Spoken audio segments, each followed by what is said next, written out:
Some call it brutal. Others call it gruesome. I don't think it's gruesome at all. Cole Province calls it his passion. People that do it are kind of get addicted to it and want to keep doing it is because of the adrenaline rush and the fun that it is when you're out there. Province spends every morning before work. I've wrestled since I was 5 years old, so that's like breathing basically. And every night after work, training for his next cage fight. It's definitely an adrenaline rush. Province has won his first 5 fights. He's training for his biggest stage yet. MMA's blowing up everywhere, you know, and Oklahoma is one of the hotbeds for it. Across Oklahoma, fighters like Province are constantly training. Mixed martial arts is a combination of boxing, martial arts, I'm gonna go to a knee bar, and grappling. There's so many different ways to win. It's a chess match, you know. One guy may win one day, another guy will win the other day. Anthony Mad Dog Macias coaches at USA Stars and more. Oklahoma City kid. Macias says he was the first Oklahoman to fight in an MMA match.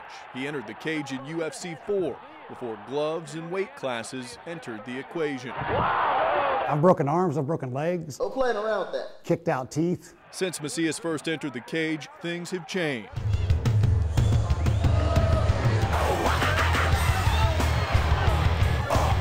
MMA has exploded into a big business, both nationally and here in Oklahoma. Like going from the Stone Age to driving diesels. Fights pepper the calendar, Everybody's trying to do it. taking place nearly every weekend, sometimes pulling in tens of thousands of dollars. I've seen people that didn't know how to box and kick get in there and they get their heads torn off. Mike Parker, an instructor at Crucible Martial Arts in Edmond, says the growth of the sport has a downside. The majority of the small town fights that I've seen, the coaches, they can't even hold the pads right for their fighters. They don't know how to hold the pads right, you know, and their fighters, they don't box very well, they don't kick very well, but they're throwing them in the cage so they can fight. Many inside the sport say lower grade promoters pop up and need warm bodies even if the fighter's not properly trained. Sometimes I get mad because some guys just don't train, just get in the cage, makes the other cage fighter looks bad. Instructors need to be accountable for that. You know, you can't just get a bunch of people like pieces of meat, train them for a couple hours, and then throw them in a cage and let them fight. They get hurt.